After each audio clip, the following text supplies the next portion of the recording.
good morning, or good evening, or good afternoon, or even just good noon, whatever time it is for y'all.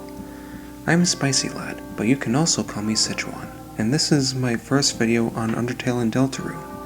You might know me from my work of writing an essay of all known and possible Gaster information, as well as drawing that one sprite animation of Frisk stabbing in that one video by Half-Bred Chaos. Yes, you can say I'm quite qualified for this. Joking aside, I've decided to go ahead and finally make a video of my own. I have already wanted to do this for a while, but given a few factors, I am doing this now in this manner. There is a topic, or handful of topics, that I simply must get my thoughts out about in a video format, as to more easily reach as many people as possible in the short amount of time we now have before the release of chapters 3 and 4. I've got other plans for this in the works, but I think it's best that I actually broadcast my knowledge and opinions on this now. However they might age, then make whatever fanwork I have in mind based off of it. Otherwise, it'd be strange looking at it out of context, like, what's this duck-looking thing blabbing about? This isn't how it goes in chapter 4, if done the other way around. First of all, I am not a duck. Second, what exactly is this group of Deltarune topics, you might be asking? That is, assuming you somehow haven't made yourself privy to the title or the like. I am referring to the anomalous characters and surrounding occurrences of Deltarune's Man and the Unknown Valentine. Two characters who are completely shrouded in darkness, seem to have Gaster connections, and have some interesting similarities between them. As such, here, I will be covering them in much detail, as well as presenting theories where needed to potentially fill in gaps. Most notably, at the end, I will give a dissertation on a crack theory of mine that regards both of these characters. And no matter how batshit insane and unlikely it is to come true, I am no less proud of myself for just thinking it up. All of this is also gone over in my recently finished and uploaded Gaster essay, which you can find on my channel, if you want to more easily get the sources, as well as keeping y'all's selves up to date on anything even potentially related to Gaster. And if you've already read all that before watching this, making this all old news to you, oops. Last thing to say is that any of y'all watching this should keep the speculation in mind. This isn't just for how they might turn out to be true in the future, but also how they can still turn out to be wrong.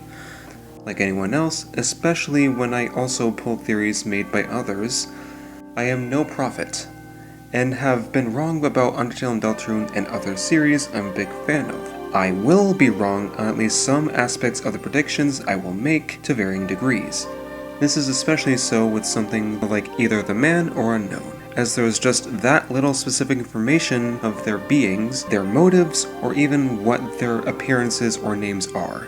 I'd be honored if you consider these options, theories, and hypotheses I present, but do not hold them as fact. On our first character for this first video, the one we meet long before the ladder, the man behind the tree. The man is one of the most perplexing things in this game right now, and while it increasingly appears he's being built up to something big, no one seems to be able to figure out what it ultimately means, largely due to how utterly bizarre it is, similarly to the Unknown Valentine we'll be covering later. I'll be doing my best to go over every relevant detail of the man and postulate what he could mean by his presence and his strange gifts. Within Chapter 1's Scarlet Forest, there's a screen transition between the room with the original Starwalker and the room with the invisible tree switch. Most casual fans won't notice this, but when you go through the transition, the music will restart on one side, not being interrupted by a new track, just by itself. Most of those who did notice it would probably brush it off as being a classic Toby mistake that's just mildly amusing and means nothing. Although, as most of us here know, continuing to walk back and forth between the room transitions has us meet with something that's otherwise thoroughly unexpected.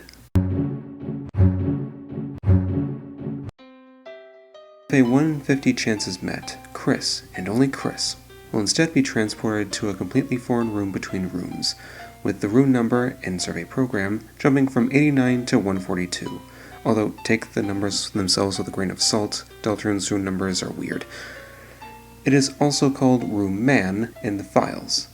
It's a room with a very short path going north, a dull-colored floor with no textures and jagged edges, sitting in a black void.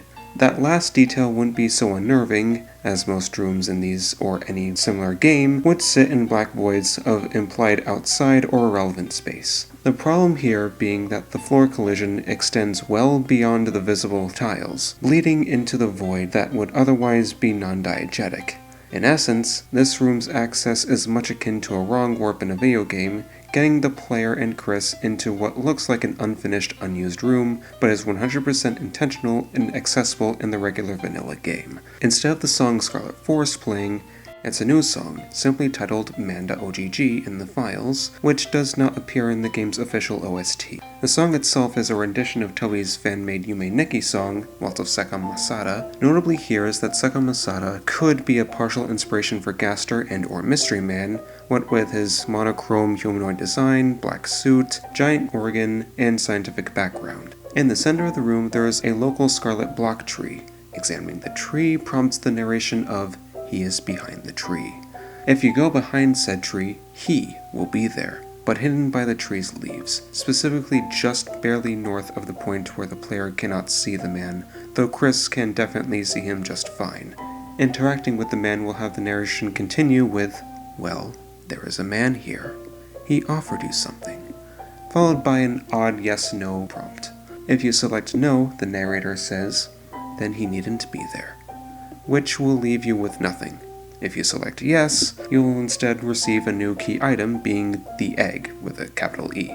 Regardless of which you select, the end result of the room will be the same, with the tree now being just a tree and the narration in place of the man being, "Well, there is not a man here," in a strange, matter-of-fact way. Again, it is a similar case with the tree itself, being now just a tree as if that itself is knowable, avoiding the matter that obviously just took place. He just disappears, and worded as if he was never there at all. Once you leave this room yourself, Chris will be immediately warped back to the bake sale room with the party, with no one reacting to or mentioning Chris having been absent at all. It's as if nothing had ever happened. Yet you cannot re-enter the man room, and the egg remains in your inventory. There are also the interactions you have with the egg in the Dark World. The check description for the egg says that they're not too important, not too unimportant, whatever that may mean. You can use the eggs, but doing so merely plays a funny sound called sound egg, fittingly. You can attempt to throw it away, but will result in the text, "What egg?"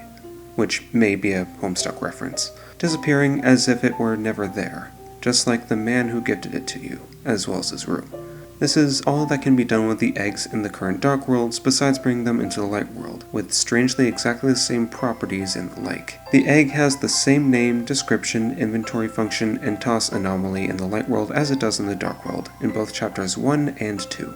The main difference here is that you can also do a single other thing with the egg itself in the Light World only, being that Chris, not the player, can put it in Asgore's pickle jar in his fridge in Chapter 1, with only interacting with said fridge, with no actual prompt for the player. Chris does this on their own, possibly suggesting that the man not only showed himself only to Chris there, but also might have directly spoken with them and directed them, or something to that effect, for some reason. Strangely, Asgore will be without the egg initially if you have it before it's put in. Alternatively, if you don't have the egg at all, you will still have a single egg in the jar already. But if Chris does insert one egg there and interact with the fridge again, there are now 2 eggs. It multiplies, apparently, on top of seemingly teleporting and other space-time nonsense, again like the man. It is a similar case with Chapter 2's egg, where you instead let Chris reverse steal it into Sans' egg pile, making it more full than usual, but does not appear there at all otherwise. Susie is the one who comments on what Chris did there, which also shows that it's not some weird hallucination, and that the eggs are like regular white chicken eggs. It's also in this store that it's revealed that Sans has supplied Asgore with the free pickles, which is where Chris puts them in Chapter 1. So both current instances of the egg depositing locations are related to Sans. Maybe that'll mean that the Chapter 3 location for the next egg will be in Toriel's fridge, as she also gets eggs directly from Sans, as shown in the same awkward cutscene with Asgore. As for whatever this could mean, we'll have to leave a pin in that for later. However, this isn't the only thing we can do with the eggs in Chapter 2, albeit indirectly, which is unexpected. It's minor and seemingly unnecessary, but still notable, being that you can talk to Temmie after school while having the egg on hand, which prompts her to take out the black and white egg partner, which she only does under this circumstance. Interacting with it seemingly has the narrator tell us how many eggs we've collected so far, this implying we'll be finding even more in the future, which is of no surprise to anyone, as well as even more man encounters, and potentially that Temmie has some connection to this. Is her partner a man egg? Was she visited by the man? Who knows right now. Also, the egg reappears after seemingly erasing itself from its pocket home in Chapter 2, but only if you re-enter the Dark World. Convenient, but nothing else to really say on the matter, at least directly so. However, this does seem to be alluded to by Noelle in one of her blog posts, which I will get to later. On to Chapter 2's instances of the man himself. He naturally also appears in this campaign, but not just in the Dark World. There is the traffic jam during the chapter's prologue, made up of almost entirely grey cars with blacked out windows, honking various Undertale songs. This is along with a car being driven by that one suited snail and the donut guy, i.e. the normal form or counterpart of Gaster Follower 2. Most players would be amused and move on, especially since interacting with any of the grey cars would yield the uninteresting narration of "looks like a car." That is, if you haven't gotten the egg from the man in the previous chapter. If you did, however, the car narration will instead say, "looks like a car. There's even a man inside this one. He waves at you happily," before then reverting back to the previous narration of subsequent attempts, disappearing again, like he wasn't present to begin with, just like last time. Yes, this works with all the grey cars so long as you got the egg in Chapter 1, showing that the man can not only appear in rooms between, but also in multiple places at once, or multiplying, even in the light world. Does this mean that the man is a lightener? Under the circumstances we've seen so far, only lighteners can go in and out of the Dark World intact, unlike darkners, who just become the light world objects when taken to leave.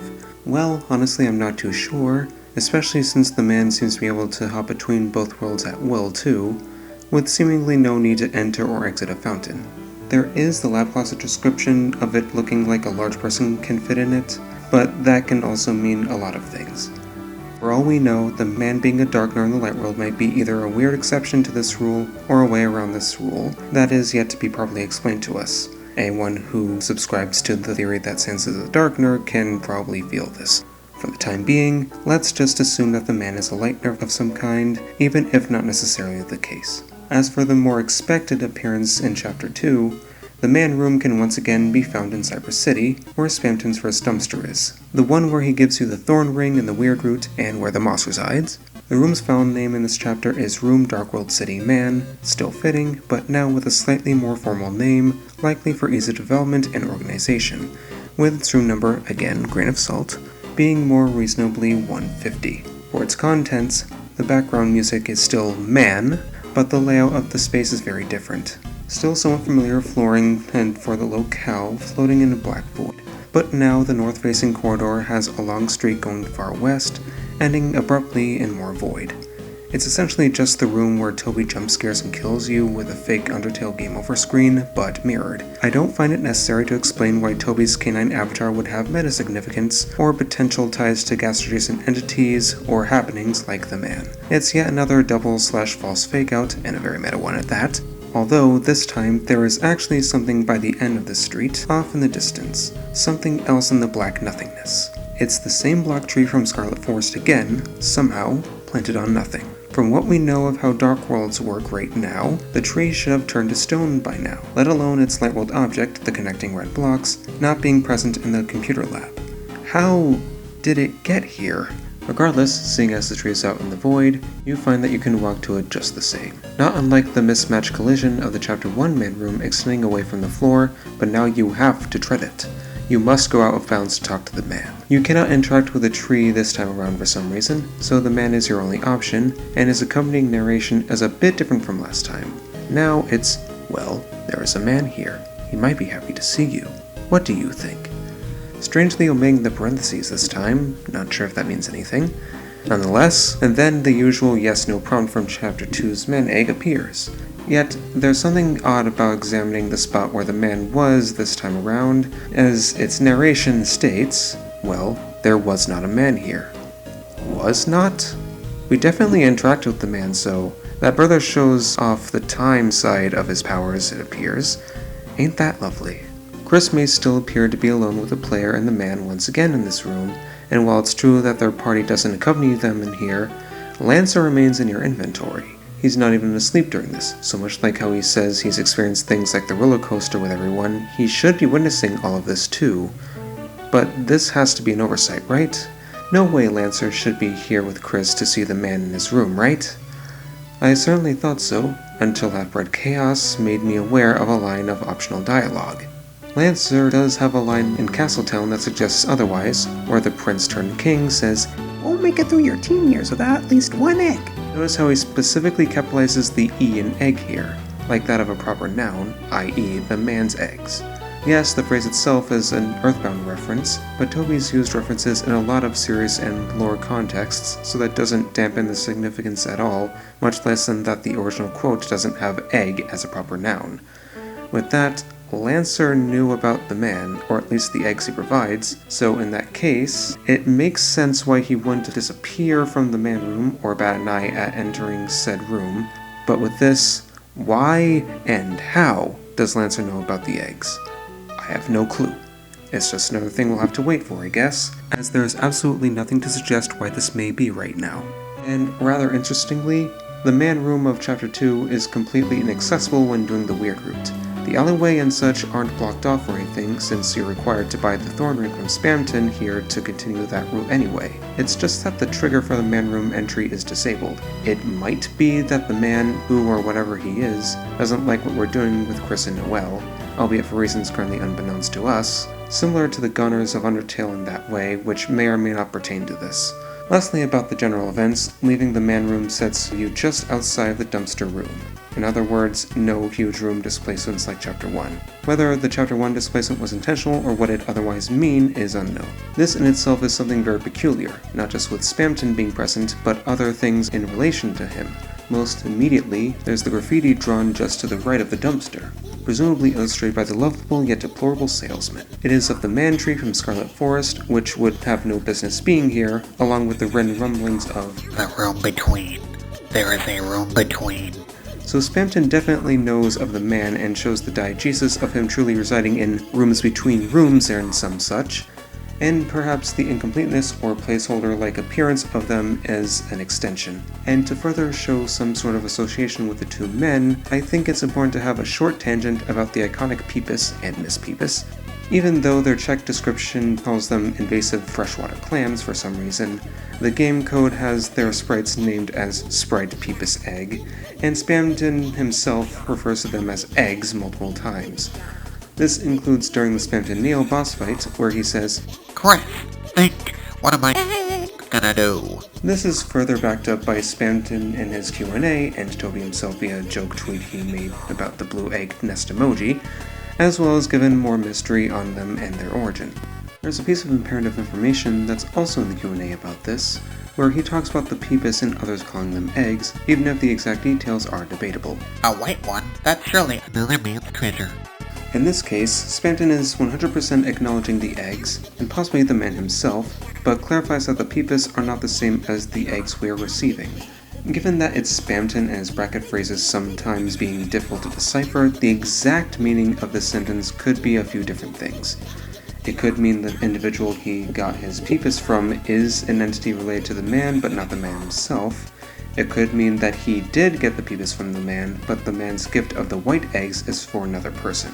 No one really knows for sure, but what I do know for sure is that this is yet another instance of Spamton showing he knows of the man.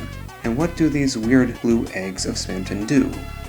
Well, as seen both in-game and from Noelle, and specifically her Blue Circle blog post about cat petters, Pepus can multiply out of control, both from themselves and creating tiny Spamton heads, taking up a lot of space, not too dissimilar to bad eggs from Pokemon. They generally act glitchy, with even files relating to Pepus appearing in game's code whenever there's a decompilation error. I don't know if that's intentional, but no less fitting. There's also a 150 chance, same as the man room, for one spawning as a Miss Pepus but acts identically. Finally, Noelle has a blog post talking about her randomly getting a quote-unquote special white egg in cat petters, as said by the game. something she'd never heard of at all. Clicking on the egg just made it play a single sound, and it would not be moved, hatched, or disposed of. Even reinstalling the game would not dispel the egg from existence. The deer eventually accepted the egg as a weird glitch, and raised it as a regular pet. Suddenly, it disappeared the next day, with the game saying it, quote-unquote, left home due to happiness, which is something that should not be possible. Noelle did say that the egg had a name, but she couldn't remember what it was, no matter how hard she tried, and this fact really annoyed her. From stuff we know and can infer about Gaster, some of these details, that last one especially, are rather alarming.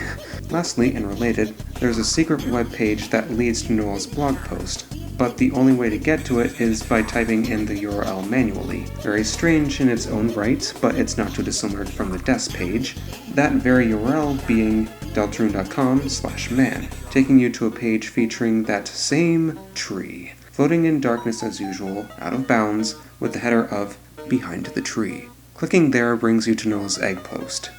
He is here. So with all this information, let's get back to the Pepus to compare them to the eggs for similarities. They're both eggs, that's obvious, and they originate from seemingly interdimensional sources. They both appear to be from the Dark World, maybe. They have a propensity for being glitchy and multiplying. They both appear in Noelle's copy of Cat Petters, albeit for different sources, along with capitalized event captions. Both are known by Spamton, who has evidently been inside the man room, as shown by the graffiti and that one Q&A answer. As for their current differences, those are also numerous. The man eggs are white instead of blue. Unlike the Pepus, the men do not hatch, not yet anyway, much less spawning little Spamtons or other characters congruently. While both have appeared in Cat Petters, they were under different circumstances. Only the man eggs have made it into the light world proper. The man eggs have their little self-named sound, whereas the Pepus have a sped-up Spamton laugh and an explosion. We see on multiple occasions that the man and his eggs have odd space-time properties, such as teleportation and continuity breaks, which Spamton's Pepus haven't displayed in any discernible way. And the man eggs are almost certainly not invasive clams. The collection of qualities show a potentially strong connection between the two oval entities, but also exemplify that they are not the same thing. Consider all the information I have accounted for here. The appearance and rooms of the man, the properties of him and his eggs, his relation to other characters, his interdimensionality, his meta-awareness, the refusal to say his name, the nature and visage of the eggs, and other things of that nature. It is with these pieces of info that many players believe that the man behind the tree is W.D. Gaster, especially Mystery Man, what with the many similarities and seemingly intentional parallels between the two characters being hard to ignore. Most amusingly, the Chapter 1 man room is immediately after the Winged Star Walker room with the bell. In other words, he precedes the room with a wing and a ding. Probably nothing, but very funny. I think Two Left Thumbs mentioned this, or potentially Swinky Box, but I cannot seem to find the instance of this. While I did once wholeheartedly believe that the man was Gaster/Mystery Man, I now see the potential issues with this stance, or at least stopped being so cognitively dissonant on the subject. For instance, and probably the most glaring flaw, is that the man has a very suspicious and deflating lack of sixes, which is Gaster's numeric motif. Sure, not everything Gaster-related needs to have a notable instance of the number 6, but the thing is that the Mystery Man event absolutely does. His fun value is 66. His two room numbers are 268 and 269. Every reasonable opportunity to include the number is taken here. As for the man, he has nothing of the sort. The room numbers, for what they're worth, do not contain any 6s in them, but again, that can be mostly excused due to how weird Deltarune is on that subject. Yet even further, the egg's item IDs, 2 in the Dark World and 8 in the Light World, don't have 6s in them either. While not a deal breaker, it does add up regardless though, as there's nothing in the music or text either, nothing in the room's design or chances to appear. There are just no 6s with the man, or his room, or his eggs. And that's what's so discouraging about the man himself being Mystery Man/Gaster. The song Man is very similar to Gaster's theme at a glance, but actually doesn't have that close of notation similarities. Not that it completely lacks it. It does lower in pitch in its second and fourth parts like Gaster's theme, so that's still something. Just keep in mind that this song was made originally for a different project, so if it turns out this rendition isn't particularly for Gaster, that makes sense. It is helped with Seka Masada being a potential yet partial inspiration for Gaster, but that's all. And this isn't me trying to say that the Man theme must match up with a known character's theme in order for him to be them. It's just that using the argument that said song resembles Gaster's theme some at a glance is not a strong one. And to a lesser extent, the Mystery Man room appears in Genocide, whereas the Man room doesn't appear in Weird. At the very least, most of the Gunners are absent with high murder values in Undertale, as well as my blind spot hypothesis for the Mystery Man encounter, which might explain why he gets startled, or at least seemingly startled. It's no disqualification, much like the lack of sixes. It's certainly a big discouragement. It still does leave room for who and what the Man could be. So who else could the Man be? There is a decent possibility that the Man might be the Knight. We surely know that the Knight has been opening dark fountains, yet is never seen at the scene of the act, unless it's Chris, of course, so they might be hiding out somewhere in the darkness somehow. Most importantly for this discussion is chess theory, detailed here by Ozzy Flowell, which is a theory for the Knight and the chapter's main antagonists that was popularized shortly after the release of Chapter 2. The theory hasn't aged all that gracefully, even while we still don't have chapters 3 and 4, but if there is any truth to it, it would further solidify a connection between the Knight and the Man with Gaster, while also necessitating the Knight be a male character, which would narrow down our options. Either that, or it's just the egg itself that has to do with the Knight instead of the Man as well, again assuming any part of this is correct. There are two other major candidates that I want to present simultaneously, since it's difficult to really separate them when it comes to a subject like this. I find that there is a considerable possibility that the Man is either Sans or, more popularly, Papyrus. Papyrus says that Sans not uncommonly pranks him across time and space, which with this would give good precedent for such a thing being true. Both are confirmed men, both are quite friendly, both are known/seen to be in the light world, both have a connection to Gaster, both are no stranger to sharing food items, and both are being highly suspicious. As for individual qualities, let's start with Sans. He has the most overt Gaster stuff, space-time manipulation and connections to darkness. He's got a knack for odd warping when screen transitions appear, teleporting in general even within the same room, and having some awareness of when and how the player is able to see him. He's even got a connection to eggs, since Papyrus says the short skeleton enjoys quiches, as well as possibly being the maker of the abandoned quiche item, a spinach and egg pie. It is intensified with Sansa's shop in Deltarune, which not only is the host of an egg basket to deposit your egg in Chapter 2, but is also shown that he's the one giving Asgore's pickles, which is where you put the Chapter 1 egg, or have it appear on its own. There's also Papyrus, the more hospitable of the two brothers. During his date segment in Undertale, among all the other graphs and other joke HUD elements, there is just a single egg in the bottom left. By his own and Flowey's word, Papyrus' favorite food is dinosaur egg oatmeal, which is a real thing. Last detail for Papyrus, albeit a likely inconsequential one, is that he's depicted as being behind a red tree, much like the Man, in Undertale Underground Garden Skirt, distributed by Fangamer, which really should be taken with a hunk of salt. His bizarre and intentionally emphasized absence in the current two chapters places more suspicion on what he could possibly be up to. It'd also be a good opportunity to show his own connections to Gaster and similar phenomena, more so than what we already have, what with him showing up like Mystery Man and handing out black and white eggs that may or may not resemble his head. So these two boneheads aren't exactly lacking in precedence for being the Man, but are there any potential problems with either of them in this role? I would say yes. For Sans, it might be his laziness. For the record, I am fully convinced that he has an important role to play in this game. What with Gaster connections, his room, his heavy implications of being from Deltarune, the letter tile puzzle Easter egg, the don't forget drawing in his basement in relation to quote-unquote Susie and Garner Clam, although him potentially going out of his way to give Chris an egg to eventually return one to him seems odd, especially since he doesn't comment on any weird root stuff we'd be up to, which the man himself refrains from appearing in. Not impossible, but seems rather unlikely. Whatever Sans' role is to be, it doesn't currently look like it's this. For Papyrus, it may be how divorced he is from a lot of the bigger stuff and being plot and lore stuff right now. Him potentially being employed by or otherwise doing something Gaster related or adjacent might be surprising with how little he's done things of the sort in Undertale. This is hardly a disqualifier, just that there isn't much active precedent for it. Keyword being active. Relating to the whole unawareness thing, namely with Sans and the Weird Root, I still cannot claim this is that much of a deterrent. Both of the Skeleton Bros have a history of playing dumb. Papyrus mentioning wanting to see the sun before his date, to saying he doesn't know about the sun when faced with it in the true pacifist ending.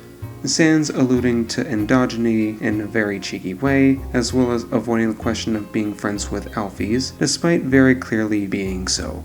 Besides, perhaps there's a different canonical reason for the man being absent from the Weird Root, but I have no idea what that would be. I'd say it's not worth holding one's breath for the man to be Sans, with Papyrus being a bit more plausible, yet both would believably have a connection to the man, be him Gaster or someone else. There are two other candidates though. I will be covering that later, but if you're a real smart cookie, you can probably figure out one of the two that I mean. As for any other candidates, I say that there is a lamer but safer option to consider. We haven't met who the man is yet.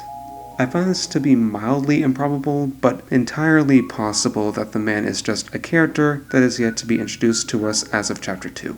I mean, there's the slightest possibility that the man could be one of Gaster's two associates from entry number 17, but that's also a complete stab in the dark, especially since we'd probably already have met these two elsewhere at some point too, anyway. Regardless, a strong Gaster connection is seemingly all but guaranteed. Something to assist this is another answer, though not necessarily who the man is, but what he is. With all the Gaster parallels, he could be a goner. I go into this more in depth later, so keep a pin in that, but reasons as to why that might be are easy to imagine, I think. What are the eggs themselves, and what will they do later in the game? As to be expected, I think it's too early to reasonably predict what the eggs are or what their ultimate purpose or function will be.